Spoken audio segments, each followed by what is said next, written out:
everyone. Hey, we're putting up fences today on the homestead. We got a great little homestead here, but when we got here there wasn't a single bit of fence up, and we're grateful they had the lines secured, and there are occasional T-posts that tell us exactly where the line is. But as far as putting up fences and cross fences and putting up paddocks, yeah, that isn't gonna happen. And you can see one of my, let me see, where did she go?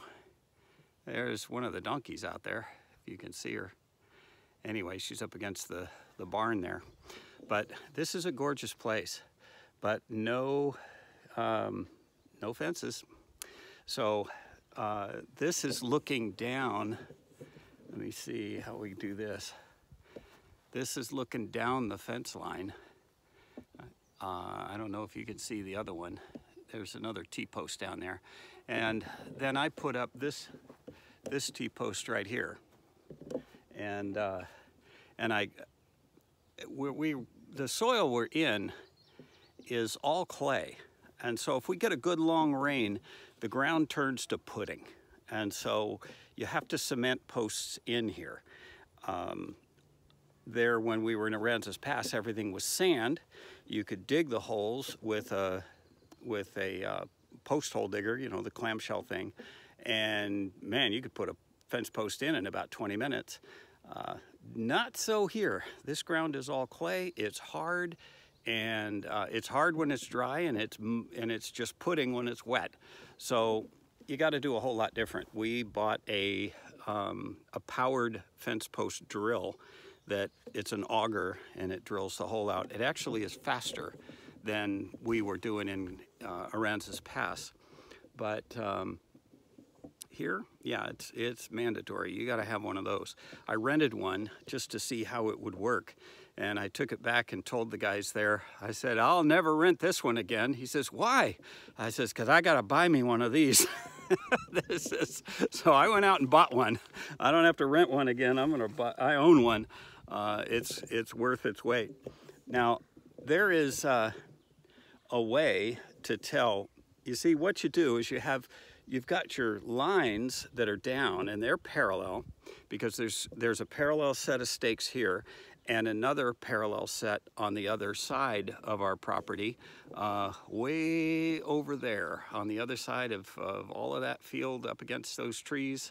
Actually, it's a little beyond those trees. And there's another set of these stakes there. Well, how do you get your cross fence? I happen to like square corners. And so how do you get your cross fence to be square? And I did it with Pythagorean theorem. If you take a right triangle, which has a square in one corner, and if one side is 3 yards, 3 feet, 3 inches, 3 miles, and the other is 4 yards, inches, feet, miles, doesn't matter, then the distance between the two endpoints of those, if your right triangle is right, will be 5, whatever you measured. And so I went 40 feet in one direction, 30 feet in the other direction, and 50 feet connected to those two, and it got me a square corner. And it was kind of different than where I would have imagined. When I eyeballed it, it wasn't exactly, it didn't come out to where I thought it would. But when I measured it, it went to the right spot. Now, there's another way to do this, and I want to show you. I want to set my camera here where it can cover me. Now, what you do, what I found worked, I gave this a try. I lined myself up just like this between the fence posts, where I'm looking down my arm, these posts are in line, these posts are in line, and then I closed my eyes and brought my hands together. When I looked down my hands, guess what? I was spot on. This works. If you're ever gonna dead reckon, that's a pretty good way to do it. It actually worked very well. After I had measured and found out exactly where that post should ought to been, I nailed it. So hey, dead reckoning works if you do it right. Now, what else I did, I don't know if you can see it, this string here. This string ties between my post here. Here's my post, buddy. And it's real solid. It's bedded in concrete. And then it goes down the line, and it is what I'm lining up all of my T-posts with.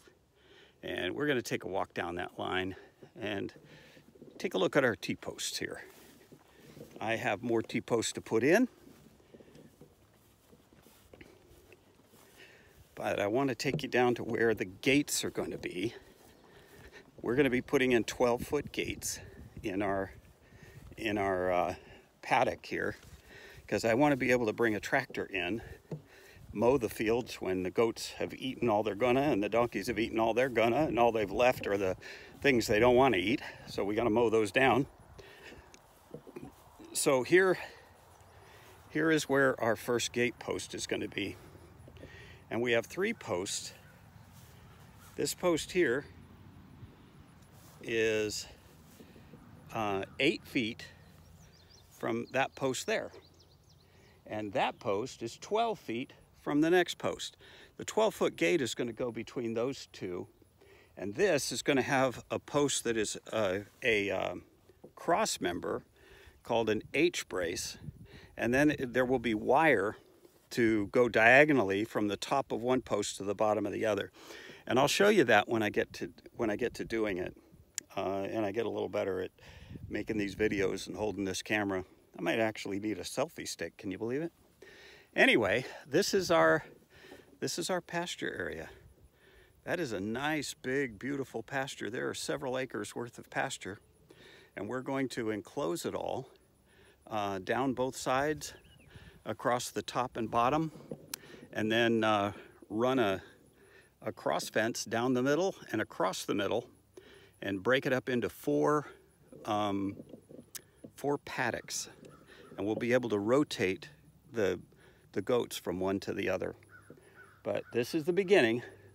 We'll have 2 fences here, 2 fences in the middle, and that'll give us the ability to run the goats into any one of the 4 paddocks that we want.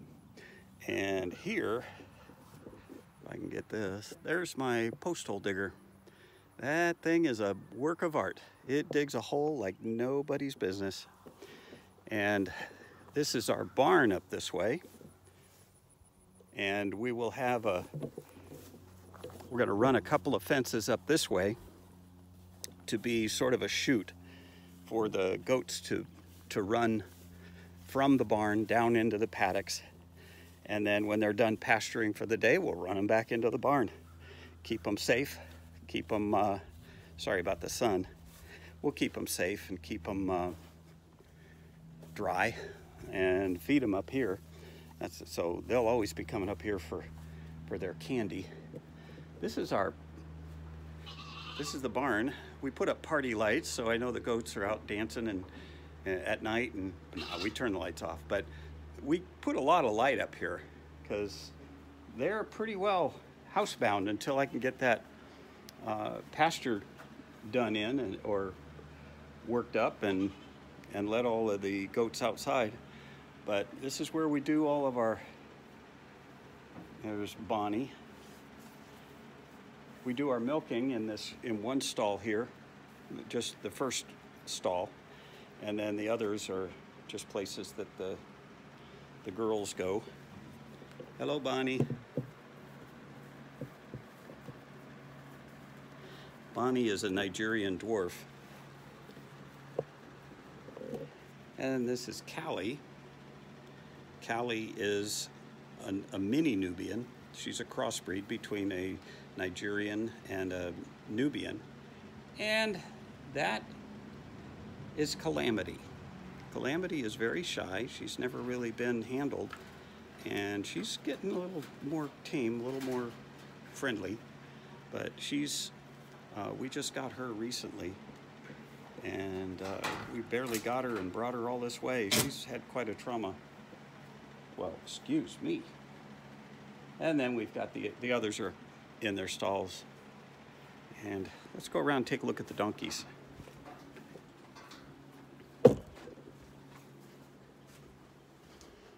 Yeah, I still don't have my pickup truck. And there is such a lot of debris and things left that needs cleaning up. And we just have a lot of work to do. Here's our donkeys. That's Helen on the right and Easter following her out. I don't know, I guess they're camera shy. Then we've got the juvenile bucks. These are little bucklings. They're growing up. Not quite there yet. Let's take a look at some of the other. Here's the other goats.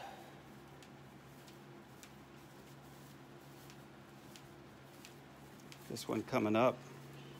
Well, she's being shy.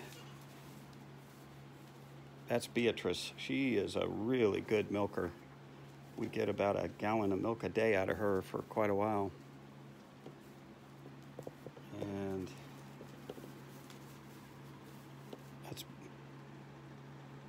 that's Annie. And that one over there is Autumn. Little brown, the one that's black with brown. Anyway, that's our goats. Over there is the stairway going up into the hay mow, the hay floor, or the hay loft. Depends where you are, what you call it. It's empty. We don't have any hay up in there. I need a truck. I need my pickup truck. I bought it, I paid for it, I need to have it. It's in the shop. The starter was going out on it, and the previous owner said, I want to get it fixed before I give it to you. So he put it in the shop, and the owner of the shop had a death in the family, and he's currently in Indiana, and my truck is here waiting to be fixed. And so here we sit. But you know what? God knows it all. God knows the whole thing. He knows how long it's going to take, and he knows what I need, what my needs are, and he will meet those needs as he sees fit. We have an abundant crop here coming out. Let me get where the light works. This great big bush here is actually a fig tree. It's been cut down to go, not as tall, but there are scads of little figs on this tree. Let me get to where I can pull back and show you. These things are developing. Yeah, there we go. There. They're all over. There's one. There are just tons of figs on this tree, and I love figs. So I'm looking forward to getting a mess of them, cooking them up, making some fig jam, fig preserves, and that'll work. That'll be awful good. So now this is our barn. Our barn it's a beautiful barn, but it's in pretty sad shape. It needs a lot of work, a lot of rebuilding. Things that you see, you can see the roof. Let me see if I can do this. This is not very well connected, huh? And down here, you can see this post is not even connected anymore. Posts are rotted off at the ground. We just have a lot of work ahead of us. There's a lot of things that need fixing, but it's got good bones, and some of the posts need replacing, but I can do that, and we will get her done. We're going to have we're going to do a rainwater collection system here. The groundwater in Northeast Texas is very, what do you call it? First of all, it's very hard. Second of all, it's not acidic, it's the other one, alkali, and it needs a whole lot of water treatment. So if you put down a well, it'll cost you, good night, I think they were talking like $17,000 to put in a deeper well, and I just don't see that. And they say, well, that's the only way you'll get soft water. And I says, not when God sends us soft water on a routine basis. And we get so much rain here during the regular months. There are a couple of months, 2 or 3 months, where we don't get any rain at all. At that time, I have to have a water reserve to get me through that. Well, we already have a very hard water well. It's just shallow, and it's, you know, the water turns, you know, you fill a bathtub and it looks like you've already taken a bath in it because the water looks dirty when it's filled. And so if with this huge barn, and it's all metal roof, if I set up a gutter system on just one side, I would be able to fill up a 16,000 gallon holding tank in just a couple of rains. I mean, the water, when it comes here, it comes down in a hurry. That water is soft and clean and pure. It would be very easy at that point just to filter it, you know, put a filter on it, pump it to the house, and put a reverse osmosis filter on the sink, and that water will carry us through. We could also feed all the livestock with it. A 16,000 gallon tank would be 16 gallons a day for 100 days. So, I'm sorry, 1,600 gallon tank would be 16 gallons. 16 gallons a day for 100 days. And we don't go 100 days without rain.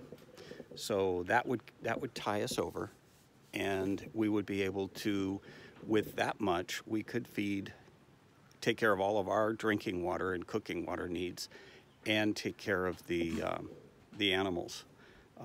We could water them as well. So all of that will work. It's maybe we'll have to go a little more than that, but I don't think so. So we'll give it a shot. And it will cost us way less than $17,000. So we're looking at doing it. I don't know anybody else around here that does rainwater collection, but it's a thing, and it's a good idea.